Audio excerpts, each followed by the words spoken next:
కోల్కతాలో వైద్య విద్యార్థినిపై అత్యాచార ఘటనను ఖండిస్తూ అల్లూరు జిల్లా మారేడుమిల్లి అఖిలపక్షం ఆధ్వర్యంలో నిరసన ర్యాలీ చేపట్టారు. మారేడుమిల్లి ప్రధాన కూడలిలో మానవహారంగా ఏర్పడి నిరసనలు తెలిపారు. వైద్య విద్యార్థిని ఆత్మకు శాంతి కలిగేలా 2 నిమిషాలు మౌనం పాటించారు. అనంతరం మానవ మృగాలను కఠినంగా శిక్షించాలంటూ నినాదాలు చేస్తూ మారేడుమిల్లి పురవీధుల్లో ర్యాలీ చేశారు. మారేడుమిల్లి తహసీల్దార్ కార్యాలయంలో దోషులను కఠినంగా శిక్షించాలంటూ వినతి పత్రాన్ని సమర్పించారు. ఈ సందర్భంగా వక్తలు మాట్లాడుతూ ఇలాంటి ఘటనలు మరలా పునరావృతం కాకుండా దోషులను కఠినంగా శిక్షించాలన్నారు. సౌదీ అరేబియా లాంటి దేశాల్లో ఉన్న కఠినమైన చట్టాలను మన దేశంలో కూడా తీసుకురావాలని కోరారు.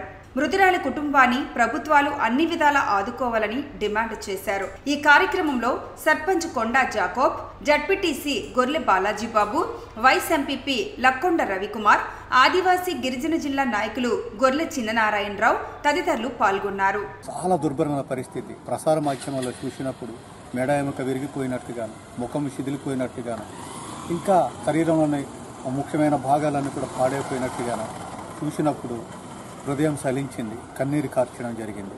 దీన్ని దృష్టిలో పెట్టుకొని మనం ఏం చేయలేకపోయినా కానీ న్యాయం కోసం ఆ బిడ్డ పక్షాన నిలద్దామని చెప్పేసి ఈ ఆదివాసీ ప్రాంతంలో, మారుమూల ప్రాంతంలో మేమందరం కూడాను ప్రదర్శన చేసి గౌరవ ఎంఆర్ఓ గారికి, గౌరవ ఎంపీడీఓ గారికి ఒక రిప్రజెంటేషన్ ఇవ్వడం జరిగింది. ఈ కార్యక్రమం చిత్తశుద్ధితోనూ అందరం కూడా కలిసి చేయడం జరిగింది. ఇక్కడ పాల్గొన్న అందరికీ కూడాను ధన్యవాదాలు తెలియపరుస్తూ మరి తప్పనిసరిగా సహోదరి మౌమికతకు న్యాయం జరగాలని చెప్పేసి కోరుతూ జరగాలని చెప్పేసి ఆశిస్తూ నేను ముగిస్తున్నాను. ఒక దేవుడు లాంటి దేవుడు మానవులకి ఎంత గొప్ప, అలాగే వైద్య వృత్తిలో వైద్యులు అంతే ముఖ్యం.